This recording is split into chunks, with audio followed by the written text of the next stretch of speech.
Hello friends, আজকে আমরা তৈরি করব একদম আমাদের ঘরোয়া স্টাইলে, দেশি স্টাইলে খাসির মাংস। তো তার জন্য আমরা কি নিয়েছি দেখা যাক। তার জন্য দেখতেই পাচ্ছেন আমি নিয়েছি এটা 750 গ্রামের একদম দেশি মাটন। সাথে দেবো পেঁপে এবং আলু, তার সাথে আছে টমেটো, পেঁয়াজ এবং মশলার জন্য দেব রসুন, আদা, দুটো শুকনো লঙ্কা এবং দুটো কাঁচা লঙ্কা। তো চলুন আমার সাথে দেখে নেব আজকে কীভাবে বানাবো আমরা দেশি খাসির মাংস সম্পূর্ণ বাঙালি স্টাইলে। দেখুন তেলটা থেকে ধোঁয়া উঠতে আরম্ভ করেছে, একটু ফ্লেমটা কমিয়ে দেবো। এরপরে আমরা দিয়ে দেবো সমস্ত পেঁয়াজগুলো।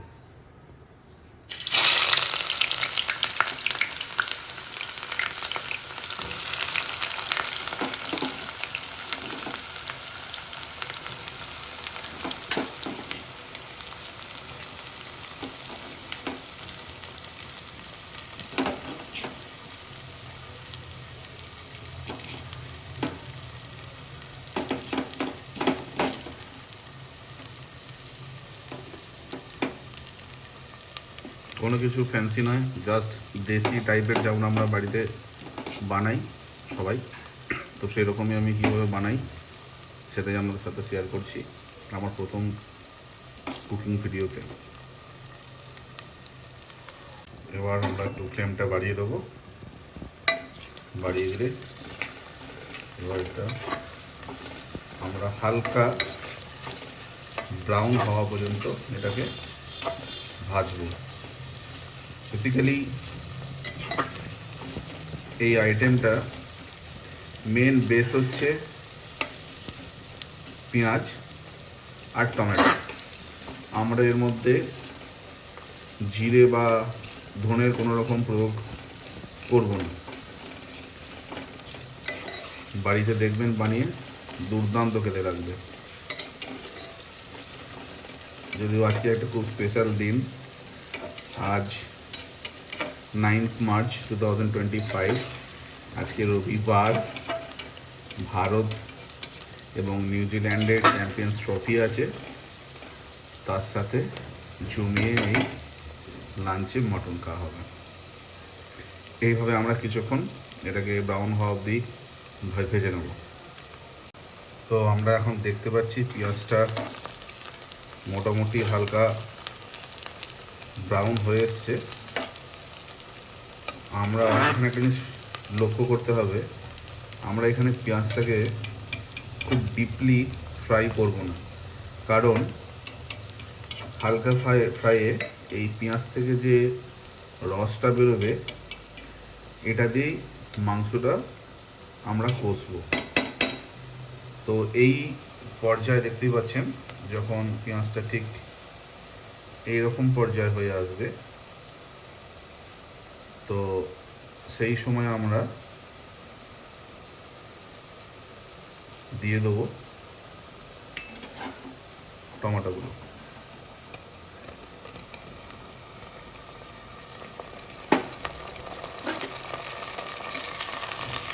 এই টমেটোগুলো দিয়ে আমরা ততক্ষণ পর্যন্ত নাড়ব যতক্ষণ পর্যন্ত সমস্ত টমেটোগুলো পুরোপুরিভাবে মেল্ট না হয়ে যাচ্ছে।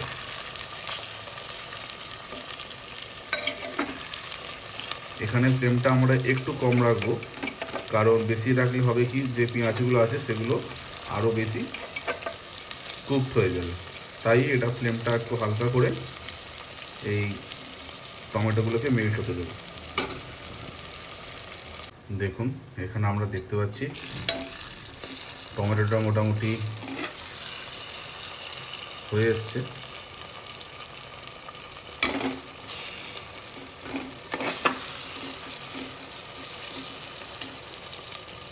প্রায় মেল্ট হয়ে এসছে।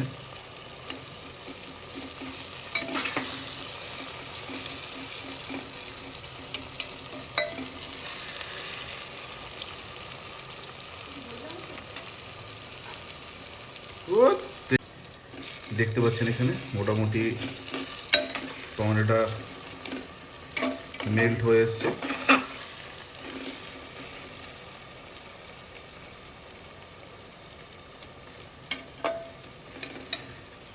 ফ্লেমটা একটু কমিয়ে দেবো। তারপরে এর মধ্যে আমরা অ্যাড করব এই যে আমরা বেটে রেখেছিলাম যে পেস্টটা, রসুন, কাঁচা লঙ্কা, শুকনো লঙ্কা আর আদার, এইটা এর মধ্যে দিয়ে দেবো।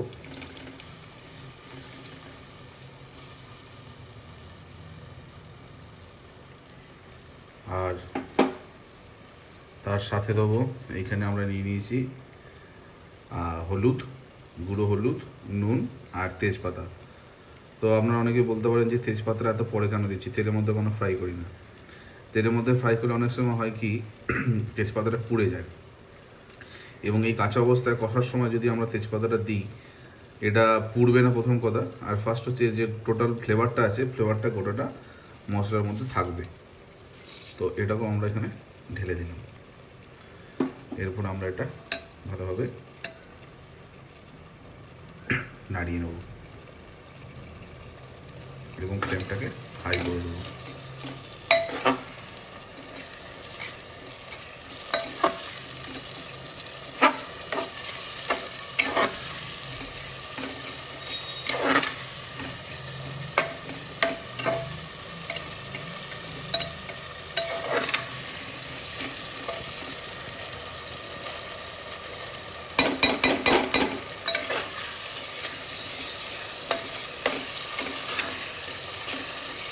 তো এইভাবে আমরা মশলাটা কষতে থাকবো সামান্যক্ষণের জন্য, যতক্ষণ না এর এই মশলাটার কাঁচা গন্ধটা চলে যাচ্ছে। আমরা এখন দেখতে পাচ্ছি যে মশলাটা থেকে তেল ছেড়ে দিয়েছে। এরপর আমরা এটাতে দিয়ে দেবো, ফ্লেমটা কমিয়ে, নাহলে তলায় ধরে যেতে পারে। দিয়ে দেবো মটনগুলো।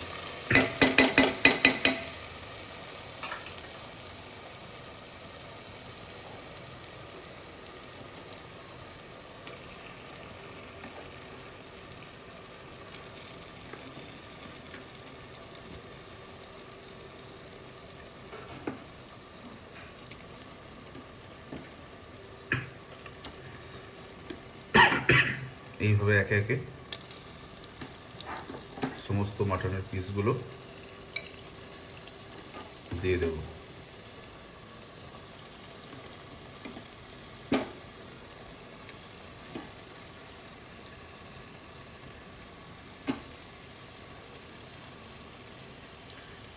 তো দেওয়ার পরে প্রথমের দিকে ফ্লেমটা একটু কমই রাখবো যেরকম ছিল, তারপর আস্তে আস্তে করে মাটনটাকে আগে ভালোভাবে মিক্সড করে নেব।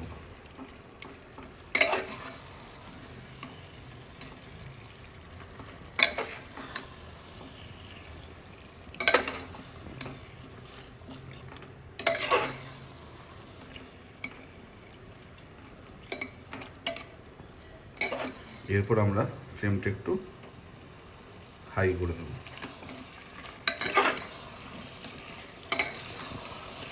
দেখতেই পাচ্ছেন দেশি মটন স্বাদই আলাদা।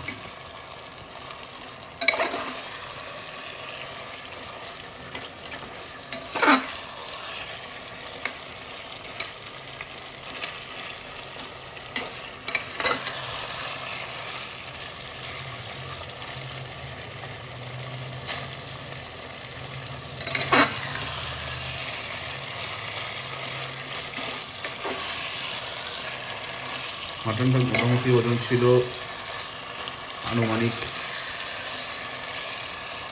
8 কিলোর কাছাকাছি। তাই এই মাটনটার কালার একটু পিঙ্কিশ। মাটন যত বড় হবে তত তার গায়ের কালারটা আর মাংসের কালারটা ডিপ হতে থাকে, রেডিশ হতে থাকে। তো এইভাবে আমরা মাটনটাকে বেশ কিছুক্ষণ ধরে কষবো, তারপরে বাকি আইটেমগুলো অ্যাড করব। দেখুন, আমরা এখন দেখতে পাচ্ছি আমাদের মাটনটা মোটামুটি ভালোই কষা হয়ে গেছে এবং মশলা থেকে সম্পূর্ণভাবে তেল ছেড়ে দিয়েছে। দুর্দান্ত একটা স্মেল উঠছে। আহা,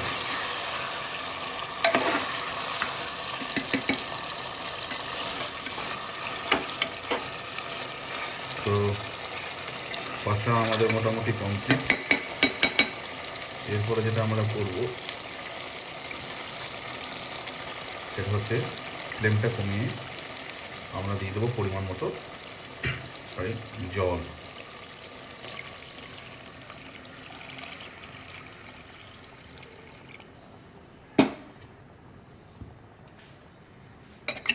নিয়ে মাংসটা একটু ভালোভাবে নাড়িয়ে নেব। যেহেতু এটা আমরা একটু পাতলা ঝোল বানাবো, তাই জন্য একটু জলের পরিমাণটা বেশি দিলাম।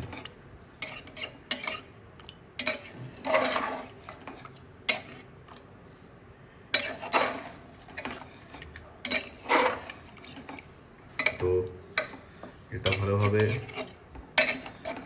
মিক্স করে নেওয়ার পর এর মধ্যে আমরা দিয়ে দেবো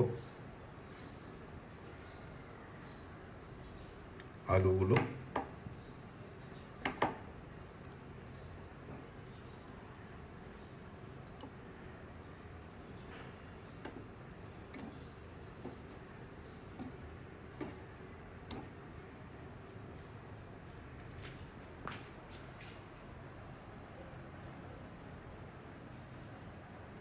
আর সাথে অ্যাড করছি ছোট করে কাটা পেঁপেগুলো।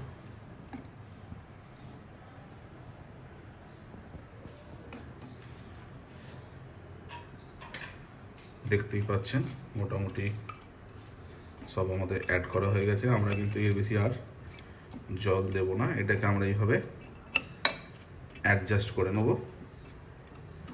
একটু চেপে চেপে ঢুকিয়ে।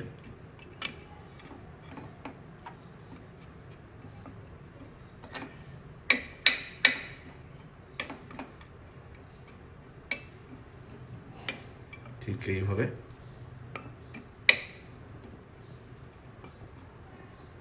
কারণ আমাদেরকে প্রেসার কুকারে একটু অংশ খালি রাখতেই হবে। এরপরে আমরা দিয়ে নেব সিটি। আমার মোটামুটি প্রেসার কুকারটা 3টে সিটি দিলেই মাংস সেদ্ধ হয়ে যায়, তাই 3টে সিটি দেওয়ার পর আপনাদেরকে দেখাচ্ছি পরের অংশ। আপনারা চাইলে গরম মশলা অ্যাড করতে পারেন। তো গরম মশলা অ্যাড করার অনেক নিয়ম আছে। যদি আমরা মশলা আগে থেকে রোস্ট করে নেন তেলের সাথে বা তেলের সাথে ফ্রাই করে নেন, তাহলে ওটা প্রথমেই দিতে হবে। আদারওয়াইজ গরম মশলা কিন্তু কখনো রান্নার মধ্যে মিশিয়ে ওটাকে প্রেসারাইজড করবেন না বা ফোটাবেন না, এতে কিন্তু অ্যাকচুয়াল যে টেস্ট সেটা নষ্ট হয়ে যায়। তাই গরম মশলা মেশাতে হলে যখন খাবেন তার ঠিক আগে অল্প পরিমাণ গরম মশলা মিশিয়ে সেটাকে ভালো করে নাড়িয়ে তারপরে পরিবেশন করবেন। তো এরপর আমরা এখানে দিয়ে দেবো প্রেসার কুকারের ঢাকা এবং 3টে সিটিতে অবধি ওয়েট করব। নিয়ে নেবো এবারে মাটন। প্রথমে নিয়ে নিই আলু, 2 পিস আলু নিলাম। মাটন দেখতে পাচ্ছেন।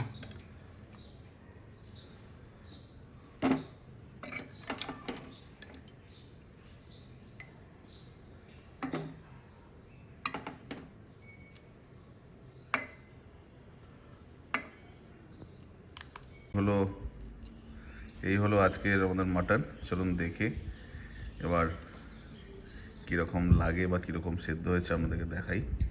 পিসটা তুলে দেখুন দেখুন জাস্ট ছেড়ে যাচ্ছে, জাস্ট মাংসটা ছেড়ে যাচ্ছে। দেখতে পাচ্ছেন কত সুন্দর সেদ্ধ হয়েছে মাংসগুলো। দেখুন প্রচণ্ড গরম।